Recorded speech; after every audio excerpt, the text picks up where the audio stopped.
Hello, I'm going to read this book with you or for you, Rocks and Fossils by Chris Pellant.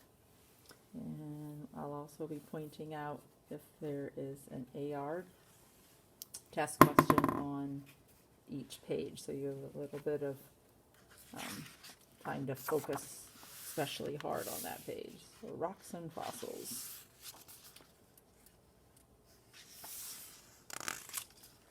Giving you the table of contents. This is a nonfiction book, of course. What is a rock? Earth's crust is made of rocks. Some rocks are hard and solid, such as granite. Others are soft, such as sand. All rocks are made of minerals. Here, rugged landscape. Here in the Sierra Nevada mountains, those are in California, weather has damaged a granite mountaintop and has broken it into large, rounded boulders. So it's been weathered, wind and rain, weathered it down to smaller pieces. There's a question on page 7. Grains of granite. Granite is made of different colored minerals. Pink mineral is called feldspar. Gray one is called quartz. Black one is called mica.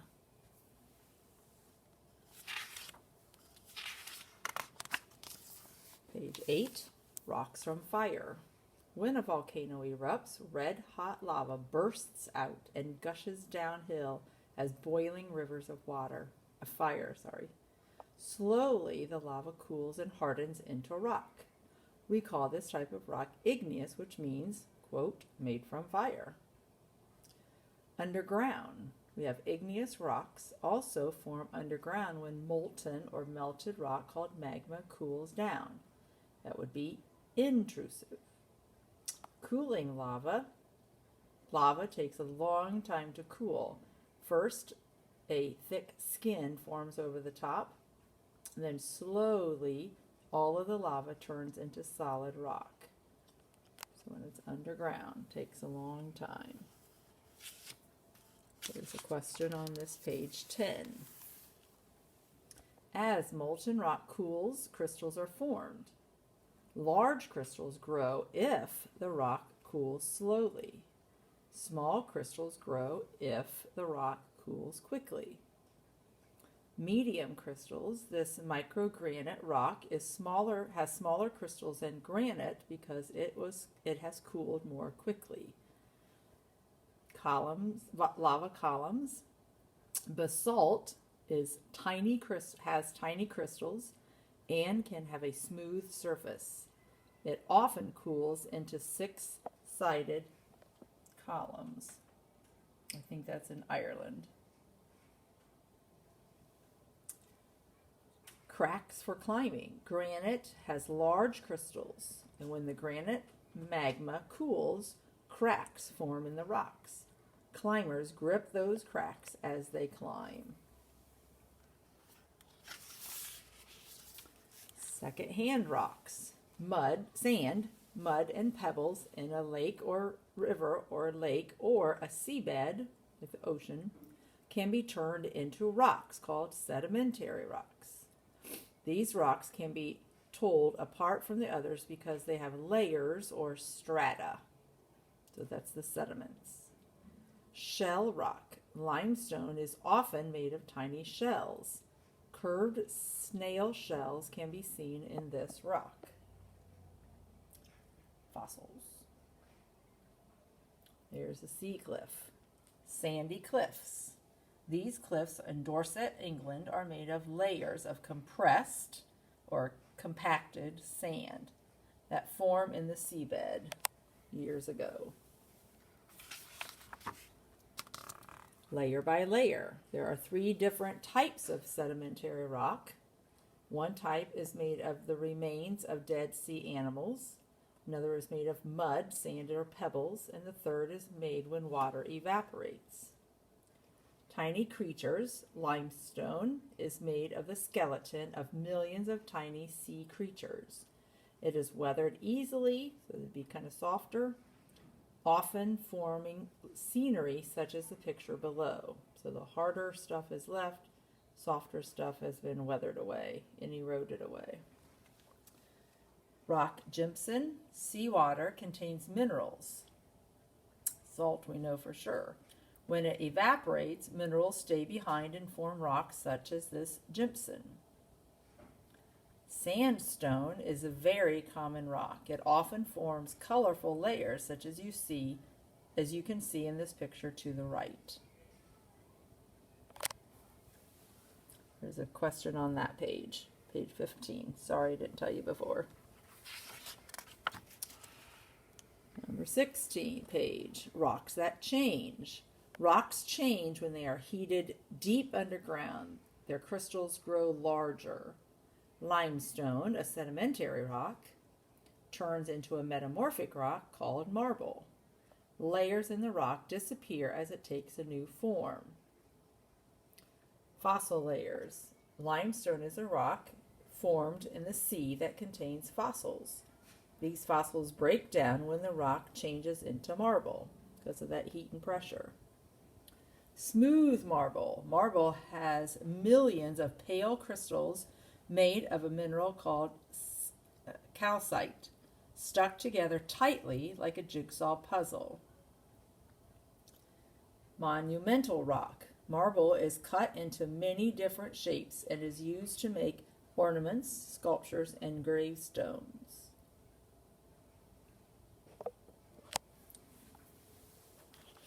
Question on page 18. Under pressure.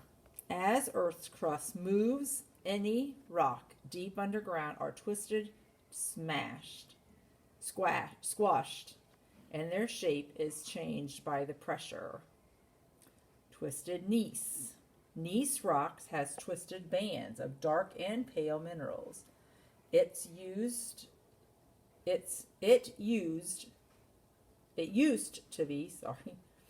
to be granite and is formed by the greatest pressure. Slivers of slate. Slate is made when the pressure underground is not very great, right there. This rock breaks into thin slabs and can be used for roofing, so it would have great cleavage. Silvery schist. Schist is formed in mountainous areas with medium pressure. Its silvery surface is covered with the mineral mica.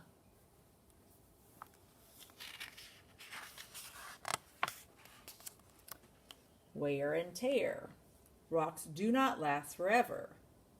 Non-renewable, right? They are battered by the sea and the coasts. High up in the mountains, glaciers grind rocks into dust. Rivers carve valleys into the land. This is called sandblasted. So this would be weathering. The arch that is left is a huge cliff. Sand carried in the wind blows against it constantly and wearing it down. So it's still changing every year probably. 21. Deep cuts. Rocks, sand, and pebbles carried in rivers pound against the riverbanks and can cut deep gorges into the land. Like that. Here we have wave power. Waves hurl rocks and stones at the cliffs, slowly breaking down the coastline. Rain, roots, and ice. Rocks are damaged by the weather. They shrink in the cold and expand in the heat. Rainwater gets into cracks, and when the water freezes, the ice expands and cracks. The ice expands the cracks and the rock shatters. That's why we get potholes in our roads. Growing roots. Plants grow in cracks in rocks. As their roots grow, they push the cracks farther apart. Icebreaker. This mountain ridge shows how ice can break rocks apart to form jagged points. Washed away, this rock has a strange shape because rainwater has weathered it for many years. So what's left would be the really hard minerals. The soft would have been weathered off and eroded away. Rocks from space. Space rocks come in many different shapes and sizes. They are called meteorites, you know that from last year, and are leftover rocks from when the planets formed. Sometimes meteorites crash down to Earth. Here's a picture.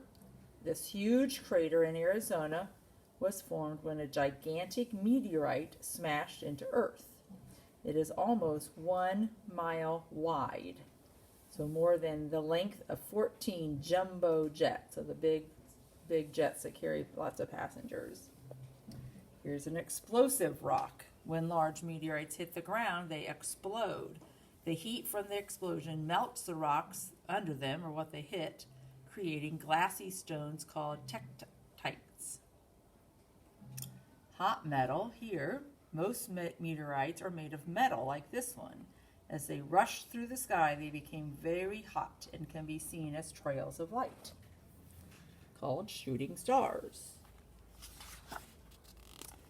Another, uses of rocks. Rocks are used in thousands of ways. Without rocks, there would be no bricks, cement, glass, or coal. Most industries, factories, are based on the use of rocks. Crazy about clay. Clay is an important rock, as well as being used in pottery. It is used to make cement and even laundry detergent, soap. Angelic rock. This pale marble is a favorite rock used for carving into ornaments such as this angel. Carved in stone. Many of the world's most beautiful buildings are made from cut rock. Sedimentary rock can be cut into neat blocks for buildings, and all the rocks can be carved into delicate shapes. So got a question on page 28 here about fossils. Any trace of a plant or an animal that lived in the past is a fossil, such as a shell preserved in rock layers. The black impression of the delicate ferns and the enormous footprints of dinosaurs are called fossils. Any kind of footprint. Here we have the trilobite. This creature lived in the sea many years ago. Its modern relatives include insects, crabs, and spiders. That's Ohio State fossil, sorry. Here we have big bones. These dinosaur bones were uncovered in the Dinosaur National Monument in Colorado. And here's a man uncovering the past. A paleontologist works very carefully to expose parts of a huge dinosaur skeleton at Dinosaur National Monument. There's a question on that page. And there's a question on this page. How fossils form. Dead creatures and plants may be buried in sand or mud. This is when fossilization begins.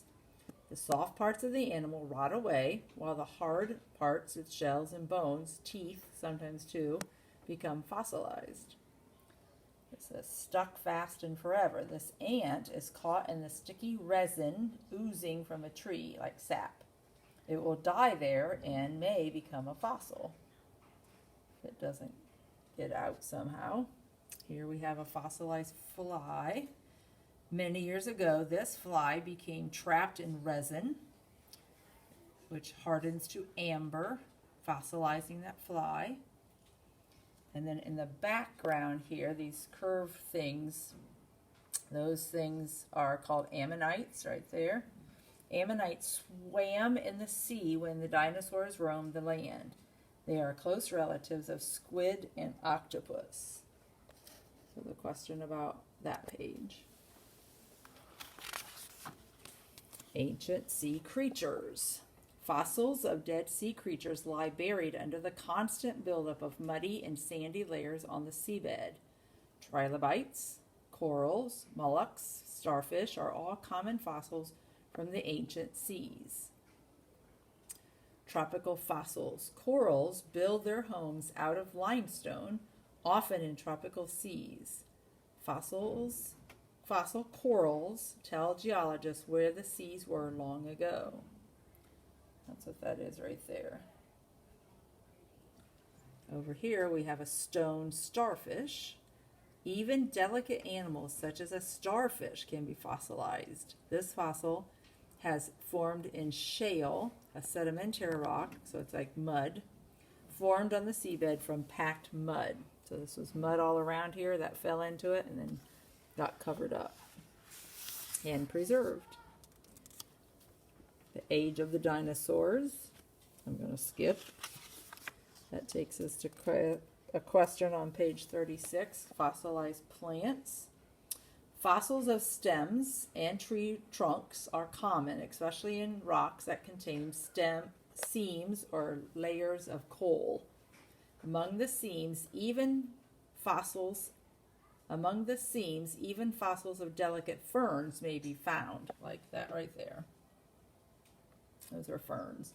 Stone trees, like these here, these trees are changed by fossilization. They are now made of a mineral called silica instead of wood. So the cells were changed from having pulp and xylem and phloem. Now that it's a mineral from the land, the soil around it, and it's called silica. It's made of silica now, so it would be really hard even though it looked like a tree. So here, from the old, delicate, beautiful fern leaves were fossilized by thin layers of carbon, that's the mineral, between the layers of rock. And here to the modern, a modern fern is just like the fossil ferns that were many years old. So the top is an old, the bottom brighter one there is what we have today. So there's a question on fossil plants. All right, so now we have one question about fossil fuels. The world's power stations and vehicles depend on coal from fossil plants as well as oil from fossil sea creatures. Here he is mining for coal. Coal mining is hard work. A miner is breaking coal into pieces with a drill before it is taken away in trucks. Here's our fossils for driving. Oil is a fossil fuel from which many products, including gasoline, are made. Also fuel, diesel fuel, kerosene, propane, all of those come out of crude oil, it's called, when it first comes out of the ground. And then we have poisonous fuel. Coal is a black, shiny rock. You all know that. It has been used as a fuel for many hundreds of years. However, when it burns, poisonous smoke billows out and causes a lot of pollution. So they're trying to clean it up and make sure it's not causing so much damage to the ecosystems. So there'll be a question about that on the test. They are clues from fossils. Fossils tell us about life years ago. Scientists think they can reconstruct bodies of extinct creatures and study how the plants and animals have changed. Here we have this kind of fish. I'm not going to try to pronounce it, but you see the word there. As known only as a fossil, and then in 1938 a living one was caught off the South African coast, which is why Miss Sin is a little skeptical about things that they say are extinct, because then they find them. Exhibit A. Here's historical footprints. These footprints made in soft mud years ago show that our ancestors walked upright, which of course they probably did. And this thing in the background is that animal there. I don't know how you pronounce that. It's a skeleton remains of a small dinosaur, they say. There were impressions of feathers. If you look close, you can see them. And so the experts believe that these our birds now came from dinosaurs. Yeah, maybe not. And the last question's on this page. How to find fossils. Fossils can be found close to cliffs or in quarries, like we have in Paulding County, or any other area that have sedimentary rock. However, these can be dangerous places, and you must never visit them without an adult. That's why they have a stay out sign by our quarries. Here's a cliffhanger. Paleontologists go to many different places to search for fossils, and it can be dangerous work. This fossil hunter is carefully unearthing fossils on a steep slope. And over here we have a beach treasure. Fossils may fall. They may fall from cliffs and land below on the beaches. Be careful around cliffs and beware of falling rocks, of course, always. And then warning, when rock is quarried or dug up, fossils are often unearthed. They find them. However, never go to a working quarry. They can be very dangerous. And then this is the end, basically, fun with fossils. All right. So the AR test for this is 82,992. Hope you get a good score.